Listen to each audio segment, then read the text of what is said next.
Welcome back to the Monday Steep. The Monday Steep exists to give you the extract from our Rise and Form journey so that we can provide you with the well-steeped tea, the thoughtful and honest real talk inspired by our own Rise and Form journey, and the best moments from the amazing discussions we've had with our guests on the regular show. So let's get into it.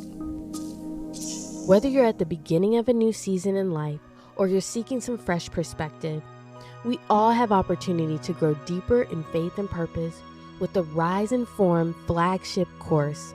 Imagine living a life aligned with God's vision for you, where each day is filled with intention, clarity, and alignment with the Holy Spirit. Sounds incredible, right? But the challenge is, too many of us are stuck in the survival mode cycles of busyness and distraction, missing the deeper connection with God's plan for our lives. That's why we're excited to invite you to join us for the Rise and Form flagship course, a formative course designed for anyone looking to shake up their stuck patterns and learn what psychology and spiritual formation principles are available to help you to grow, change, and develop a walk that is who you really are, an image bearer of God. Get to riseandform.com and sign up to get early access today. We'll see you there. Unlock the door. Is that it? Okay. Okay. I don't know. What song is this? I didn't know. Did you make up the song? I don't know. It was I Will Survive. I don't know. But I don't know if she says unlock the door. But I felt like Yeah. No. Go out the door. Go out the door? No, Is it unlock the door? I don't. But I'm actually terrible at knowing lyrics to songs. That works So today. don't That quote works me for because us. I'm like, Go. Yeah, that's right. Go out the door. Go Leave out it the now. door. You're not welcome anymore. Oh, there you go. So yeah, Mm. we didn't do that. We welcomed it in. Yeah. Unlock the Welcome door. in. Yeah, There's see? unlock the door. We're doing the opposite. Come on in. You are welcome. Man.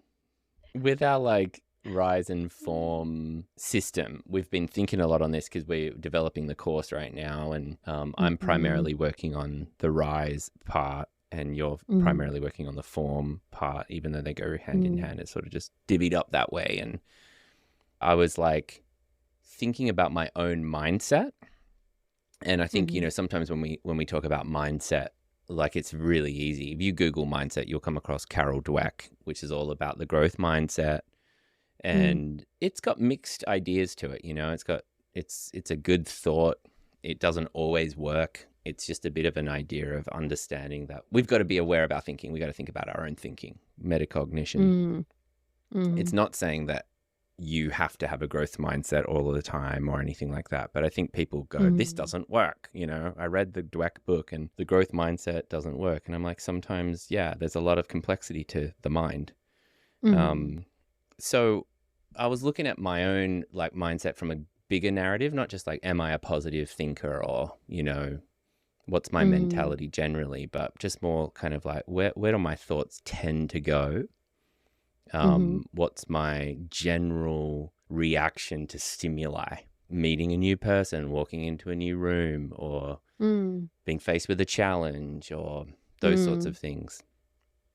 And, but also then just okay, so where do I make room for God in my thinking and in my mentality?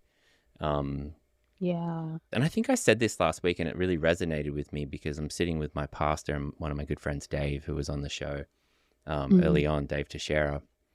And we were just talking about stuff and he was sharing how he's not very sentimental because he was an Air Force brat and he would move from town to town and he just had to adapt.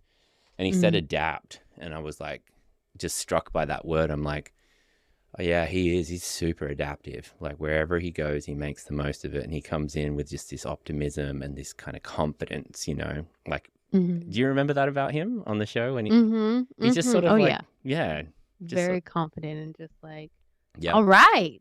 Yep. Click right in. Yeah. And then he's encouraging and he said to us this podcast is going to be huge, and I was like, that's so nice. I was like, I don't believe you, but sounds nice. Yeah, sounds nice.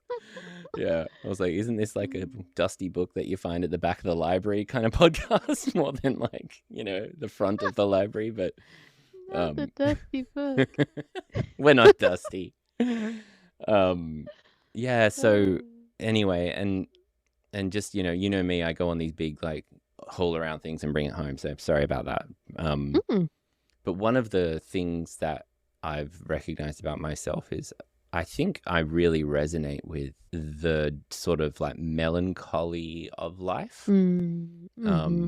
That was me growing up in the 90s, listening to Smashing Pumpkins and grunge, and, it was always the slow, sad stuff. And so, and Paul Tripp once said, the call to being a therapist or a helping profession is the call to being a sad person. It's really living a life of sadness. And oh wow, I was like, yeah, I know. Do you need to say something about that? No. It's a little confronting, isn't it? Just to hear that. It is, and it's just making me think. I think that face was just a face of like I was starting to process and like look through like a call to sadness. Huh. Yeah. And I think Okay. I'm paraphrasing. Someone else will probably fact check exactly how he said it.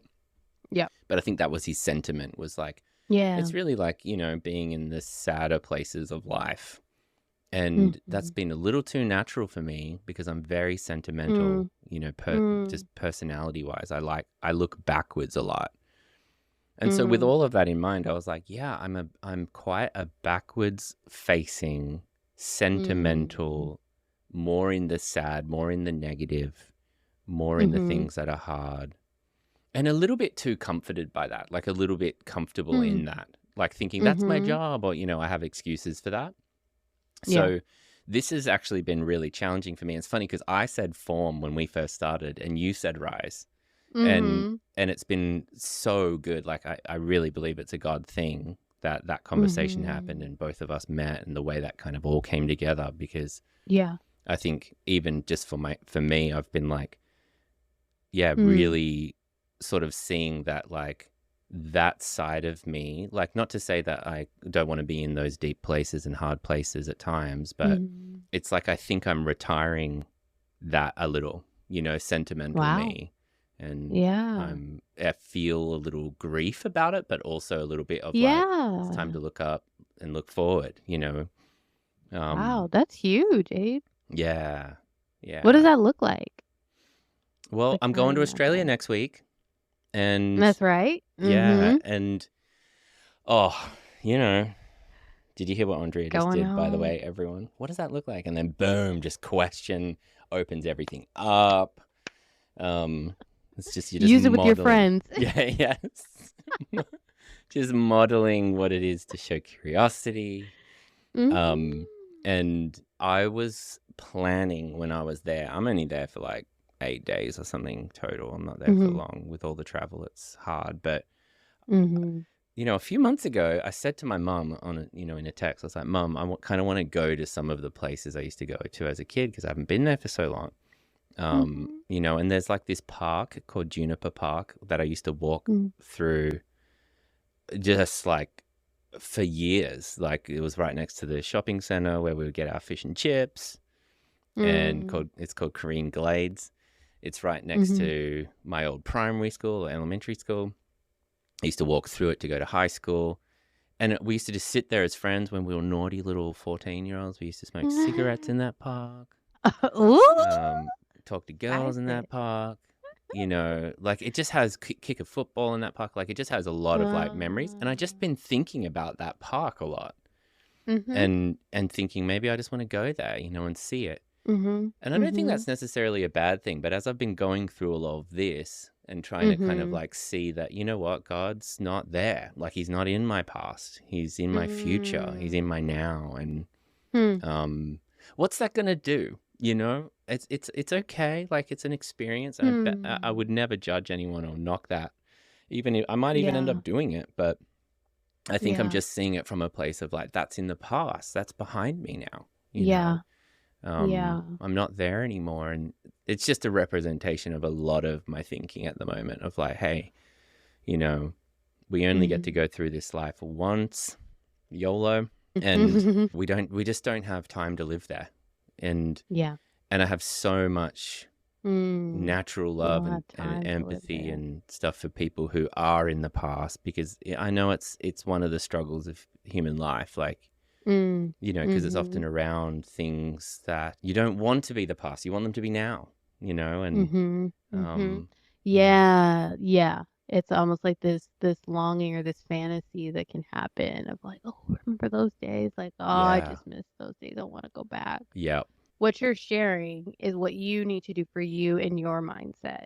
And it's going to yeah, vary per person, yeah, and everybody's kind of thing is going to be different. But yeah, I that's love right. what you said about like God isn't there in the past. I think God can use the past. I think he can, have us like be reflective so that we can kind of like look forward and or see like where he's brought us and all that stuff. But I think you're mm, right. Like he's mm. in the present with us. He's like, let's move forward now. Yeah, as I said that, God is in the past, like, I was like, do I believe that? But I was like, Mm. I believe it for me right now, Mm. that's not where the flow is, it's, Mm-hmm. and I'm being challenged to just be a little more chipper. Chipper is like a little Yeah. bit more up and about, about now. And there's so much stuff here about like positivity and like a changeable mindset and that sort of stuff, and just even like health benefits and all of that. But Yeah. yeah, there was one study that I came across. It was just it was something that it was from Frontiers in Psychology. I'll have to find exactly who the authors were, but Mm-hmm. they were talking about how workplaces with people who have more of a other focused mindset, positive mindset, inquiring mindset, those sorts of openness, um, Mm-hmm. emotionally intelligent management and leadership. Mm-hmm. There's brain to brain transmission. There's consciousness in the workplace where Mm-hmm. people are happier, Mm. and more efficient. And it just all in all creates a positive feedback loop in the workplace. Yeah. And the idea was also that they talk about mirror neurons in the study, that, we know now that we Mm. really do pick up neurologically through those Mm. actual neurons in your brain, empathy Mhm. Wi-Fi. You really do Mm. have like the ability to absorb the emotions of others. And so that's why you feel it when Yeah. you're around someone who's a little Yeah. down, or someone Mm. who's really quite positive, or someone who's inauthentic, or someone who is like, your mirror Mm. neurons are actually feeling They that. tell So the truth. yeah, Mhm. so we're not talking Yeah. about here false positivity or anything, or toxic positivity, or like anything like that. It's about genuinely, and that's the form part, Yeah. forming. And Yeah, and I'm glad you're bringing that into like it's not about this toxic positivity. It's not about like putting on positivity. yeah, And I think there's a difference between I think like when we're down, when we're low, I think it's important to look and understand like why that is. Like where is this coming from? Because if yeah, you can understand that and address why it's there, yeah, then it will resolve. Every mm-hmm. feeling should resolve. Yeah, You shouldn't be stuck in it. yeah, But then there's also those moments where it's like habitual. So yeah, like I know yes, like for me, I was thinking of something. I was talking to my therapist about something and I paused for a moment. I was like, you know what? We were kind of exploring the emotion that was coming up and I was like, I think some of this emotion is habitual. Like I'm just used to feeling this way. Like I'm used to this happening and then following up with this feeling. And yeah, I think that's where yes, we can choose to shift, yeah, where yeah, it's not a functional necessarily yeah, emotion in that moment. It's more of a like well, I don't want to use stuck, but just like it's just more of an entrenched yeah, emotion yeah, that it's like, mm-hmm. yeah, we can Yep, rise out of. We don't need to get information from that, necessarily. It's just more of kind of yeah, on autopilot. yeah, that's totally it. Like the Yeah. grooves, the brain works in grooves. So in a way, it kind of does get like stuck in a groove. Mhm. And the idea of like changing the way you Mm. think requires some concerted effort, like that. Like, Mhm. because yeah, we Yeah. habitually go back to old thinking styles. And even though those Yeah. thinkings and feelings are valid, they're also not reality. No, we don't actually need to just feel sad because we're feeling sad. We can feel it, we can look at it, we can resolve that feeling, and we can also allow other feelings into, perhaps an adjustment of that feeling. And that's what I liked about talking to Adam Dell, because he's like really in that place with ACT therapy and more of a cognitive approach. And I was like, you know what? I got time for that, because I think you and me are primarily emotion focused and we go pretty deep into those places with people. But I was like, in my life, I was like, I need a bit of both. Like I definitely need a bit of, back up a little bit. That's it. Back up, observe it. And that's, so I think the form piece, and for me, like this will be the last thing I say on this, but it actually, a lot of it comes back to not positivity, but trust. It really takes me back to, I need to trust in my God, and not in myself, and not in my own understanding. And there was a scripture from Isaiah that I'll just read. How do you say Isaiah? Isaiah, yeah. Say Isaiah. Isaiah. Oh, here it is. No, what do you say? Isaiah. Isaiah. Yeah. Okay. There's so many Bible words that come up in this, and I'm like, I'm just going to go with how you say it, or how the Americans say it your way. Like, Isaiah. Don't conform to our way. We're always trying to change things. It's probably not how it's said, anyways. And I'm trying. There's Isaiah 2:22. Stop trusting in mere humans who have but a breath in their nostrils. Why hold them in esteem? I was like, oh, that's good. And then this one, Isaiah 26, verse 3 and 4. You will keep in perfect peace those whose minds are steadfast, because they trust in you. Trust in the Lord forever, for the Lord himself is the rock eternal. Yeah, I like that. Those whose minds are steadfast. And I think that's what's hitting me of like, if my mind is too going backwards and it's not kind of here and it's not in the rock of now, then I don't have peace. I'm not in the peace of God. Yeah.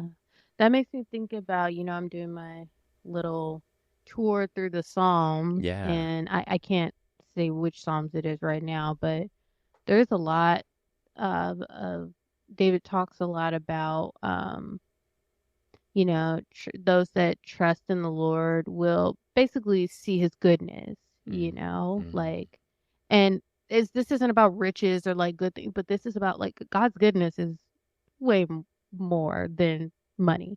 It's about like his protection, his love. We'll see that. He's always that, but we'll see that when we trust him. If we're not trusting him, we won't experience that, and he speaks about that a lot in the Psalms. And he shows that trust a lot, even in the hard times. So just made me think of that too. Yeah, that's really good. All right, so we throw it to you. Can I ask you a quick question? Yes. Is the house happening? Is it like, are we good? It's still rolling. Okay, good. We're good. Okay. We're good. All it's right. Like everything is good. They just have to do things on their end. We're just waiting. Okay. We're literally just waiting. All our stuff is done. Awesome. So literally it's like, seems like, we're going to get the keys on this day and then we're moving in. Wow. Man. Wow. Yeah. Okay. Cool. Very excited. Can't wait. I'm like looking, because it'll be first weekend. By the latest first week in October, we'll get the keys. Oh, that is so soon. That's awesome. So soon. Yeah, that's like 2 weeks, right? Yeah. 2 weeks. 2 weeks. Oh, 2 weeks. Come on. So yeah, I'm excited about that. So I think one thing that I feel like, I might have mentioned this before, that I feel like God is maybe wanted me to reflect on, think about, is rest, and what rest looks like. And is interesting. I was talking to my therapist and we were talking about like doing the work in therapy and how it can never end. And then talking about rest, or basically taking a break in therapy. And, I was like, well, the work keeps going, and I forget exactly what I was saying there. Like, we're always working. It's not like even if I were to take a break from therapy, like I would just stop thinking about my life. Yeah. And she made a really good point. She was just like, there's a growth season, there's an expand season where you're doing like just a lot of growth, and then there's the stillness season where you're just kind of like Mm. reaping the benefits of that growth, Mm-hmm. And so like That's as I'm true. saying that, I'm kind of thinking like a crop of grapes and stuff Yeah. that we have out here Yeah. in the valley. It's like, they have this huge harvest, and then there's this pruning, and there's all this stuff that just happens where you're not adding more. You're Yeah. just kind of sitting in it and seeing Yeah. what's useful, what's not. 'Cause I was thinking of rest as like not doing things. And that's just Mm. not how my brain works. It just doesn't feel practical. But I feel like that reframe was helpful. Like, oh, you're just Mm. doing a different part of, I don't want to say the work, but a different Yeah. part of whatever it It's a is. part of maybe like the cycle, like Yeah, not yeah. work's a part of the cycle, but what do we do at night? We rest, we go to bed Mhm. because we're not Mhm. always working Yeah. but is that not a part of life too? Like just Right. a part And it's of, still productive. Like yeah, and it necessary. can be productive and necessary. It's not like Yeah. everything turns off when you rest. It's Yeah. just you're, Mm. I don't know, just approaching life in a different way. So it was just, I don't know. I don't know if I have too much to say about it, but I Can think that, can I dig in on that just a little? please, yes, It's funny yeah, because I have my friend from Notre Dame in Australia, uh, who was studying counseling, and he would always say to me, "Are you seeing a counselor, Abe?" And I was like, "Nah." And he's like, "What? You don't believe in the profession?" you know, like you're not seeing a psych? And I was like, "Yeah, that's a good point." So it's kind of like just how you're demonstrating that you believe in the work, right? yes, You see someone yourself, oh yeah, and just how like you're also like so many clients, like um when do we like take a break, or when do we slow down, or when do we stop? yeah, And I guess like what I'm wondering, and like in a sense, like what the essence of the rest is from, like what are you resting, what are you sort of mm, looking at resting from? yeah, Yeah, yeah. or what are you resting, what do you have to put to rest for a moment? Mm. Yeah. Yeah, I think I'm resting from, I think, a lot of deeper processing. I'm resting from Yeah. like trying to, I want to say analyze. 'Cause that feels too cognitive, but I'm gonna say analyze. Yeah. Uh-huh. Like analyzing things, like breaking things apart, resting Yeah. from that, and just like Mm. being. So the like Mm-hmm. rest being like just being kind of sitting in it. Like, okay, so we kind of like broke this down, we kind of reconstructed it. Now sit in it for a moment and see how it feels, and see like Yeah. what is working, what Yeah. isn't working. But like if you're constantly like, I'm like almost getting this image of like,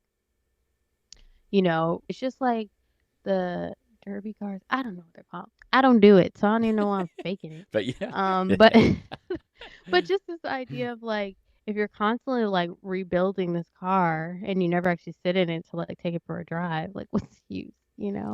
So that's kind of Yeah. like how I'm like conceptualizing it and what I'm doing, and Yeah. That. I don't Yeah. know fully what that looks like, but Yeah. yeah. Yeah.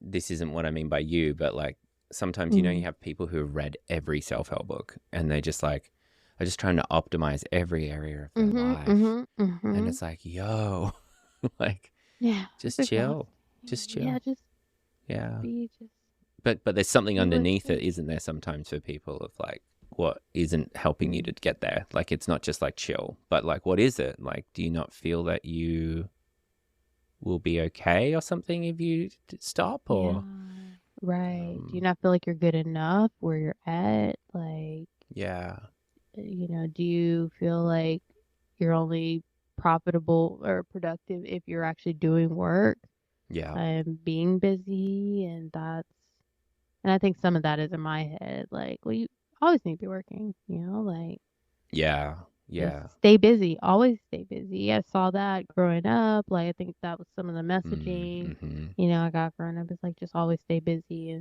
Mm, But it's like, busyness is only part of the work, yeah, you know? yeah, So, absolutely. Yeah, yeah. You're telling yourself that. yep, yep. Sure am. Busyness is only part of the Busyness. productive thing. What a Yeah. tension to be in, because it's such a real one, Mm-hmm. isn't it? Like, no one can Mm-hmm. really tell you where you're at on that journey. Like, that's kind of between you and God, isn't it? Like, Yeah. yeah, and they both sound good. Mm. They both sound important. Mm-hmm. And Mm-hmm. yeah. Something else too that I know a lot of people can feel when it comes to rest is like, oh, if I'm resting, I'm being lazy. Mm. And I think my therapist said this too. She was like, you rest because you have worked. Like, so if you have worked and you're resting, you're not lazy. Like, lazy is a whole nother category. Whole Yeah. nother like, was my therapist, or it might have been, I think I was listening to Slow Theology with Oh, Nijay. Nijay Gupta AJ, and yeah. AJ Shoboda. Yeah, It it's might have so been that good. because they were talking about the Sabbath, which this is Huh. hilarious because I wasn't even so. I was listening to our episode, Yeah. and you know how it just like follows it up with like another like different episode or different podcast you've listened to, and that was the episode literally this week that I was Oh, listening no to. way. The Sabbath. Talk Yeah. about rest. Mm-hmm. I didn't even connect that to right now. Like God's like, yeah, Yeah. keep down this rest lane. Yeah. Let's think about that. Wow. Yeah, I know it's kind of like, I mean, because I know we're going to end up talking about Sabbath here if we don't, which is great and important. It's just yeah, like we could talk about that all day, but yeah. isn't that just like the wisdom of God? It's like, Mhm, because what does that do? That's a reminder that, your life is so mhm. much more than doing and working. It's like, don't Yes, forget that. Like, and again, yeah, just thinking about your children is a good way, right? Or just thinking about someone you love deeply. yeah, It's like, I really hope you have a good life. Like, I hope you enjoy it. I hope yeah. you like, and Right, like, that's love, and he's like, I right. hope you can just eat and enjoy, and then I would love you to be productive, and I'd love you to get out there and Yeah, toil and right. Can do produce. And that too. yeah, That's not all of it. yeah, Yeah, yeah. yeah, I think even that this is kind of tangential but connected yeah, of like kind of just talking about the process and way that God can talk to us. And we don't have to stay on this too long, but just this kind of epiphany, I guess, in a way of like mm, this I've been noticing this theme of and I'm not saying, "Hey, let's." I'm not saying I want to think about this topic. It just keeps coming up, and I think there's something about that. Like I think there's something about us listening to the constant echoes, listening to the themes that are popping up in our life. That yeah, maybe that's one way yeah, that God is trying to speak to us. yes, And yes, and if God's trying to speak to us in an area that's maybe an area that He's trying to form in us, mm-hmm, it's like really being like sensitive to that and like if you yeah, keep hearing it, yep, like it's not a coincidence. yeah, that's right, yeah. Mhm. The Holy Spirit's gentle like that. Yeah. And I think, there's a partnership with the Holy Spirit and your intuition, Yeah. like talking Yeah. together to you about those things. Mhm. And yeah, and like you're doing, you're fact checking that with the wisdom of people around you and the Mhm. word of God. So, Mhm. because I know a lot of people could think that, oh, I just need to rest more, and you're watching them and you're going, I think you need to work more. You're right. It's like, Right. Yes. or like, yeah, Yes. I think I need to work more. It's like, no, you need to rest more. And Right. um Yeah. It's all individualized, kind of like yours. It just yeah, yeah, depends on the person and their season. And yeah. nothing is take this as a prescription. Do we want to talk about Jessica's Oh episode? gosh, yeah, sorry. I guess I can give just some of my reflections. Yeah. I feel like as I was listening, just hearing like this, just this encouragement, even in the quotes, like this encouragement of like, just stop. Like, she talked about like in different ways, stopping and like acknowledging and listening to God. Like Mm, she was saying, like, you like when it comes to life and things happening, you only do 10% of it. And she was talking, I think, specifically like for athletes, but I think that just applies to everything. Like we have to mm, realize there is so much that is not in our control, or put it another way, so much that is in God's control and what he is allowing in our life, and obviously we need to do our part. It can't just be sitting back and, well, gotta just do it, But I think this idea of really like honoring God as in his position in our life, that he's an active participant, not a passive one. And even the comments about like, she talked about like when life basically throws you like what is it? I don't know. Curveball. Throws you a wrench. A Yeah, wrench. curveball. That's Yeah. man. But when life throws you a curveball, Yeah. like just like stop for a second and just like don't try to move so quick into like, let me fix this, let me hurry up and regroup, not that that's not the right thing, but Yeah. sometimes we just need to pause, Yeah. and I think all that speaks to, you got to be patient to do that. You got to be patient to pause. You got to be patient to wait and see God doing his part of things, and so that's good. I felt like that was just echoed a lot throughout the talk. I think the thing that struck me about Jessica was mostly her confidence. Like, yeah, she's got a very sharp mind. Like she has not just honed her body for 35 years as an athlete, but her mind is so like, you can just see it's like steadfast, it's strong. Yeah. And I saw that quote from her about when she was talking about just like a little insight into her mindset where she was aware of her identity. And she was like, because she's 6'5", she's tall. She's tall, yeah. Yeah, I can't remember. I think something like that. Yeah. But she talked about like, yeah, I'm lucky, but one of the things she understood in her own identity was that's not why I'm tall. Like, I'm not tall just to be a basketball player. Yeah. Yeah, and she was like, I'm tall because God made me that way. I'm tall because I'm built for praise and worship and the wonderfulness and being beauty in the world and salt in the world and light in the world. That's my primary reason I am who I am. Wow. And then basketball and athletics and things came second to that. And I was like, it's just like, how do we get that in our heads? Like, the gifts we receive are just because we are salt and light and because we're loved and because we're wonderful and because we're beautiful. They're not for our productivity. That's secondary. That's what we can do with them. But yeah. I just thought that was a really interesting point she made, like just that nuance of her understanding that first and foremost, she's a daughter and then she's everything else, Yeah. She's a daughter of Christ. So that's really good. We were made to worship God. We were made to worship. And we all do worship something, but like in these beings, God gave this so we can worship him because he's worthy. And I love that reframe of like, this is why, because this is a way that I can worship God. God gave me this so I could worship him with this, know? Yes. And that's a good reminder. Yeah, that's kind of hitting too. Yeah, totally. Just like wherever we go, it's like, that's what I want to be in my mind. It's like, I'm here to worship you, God.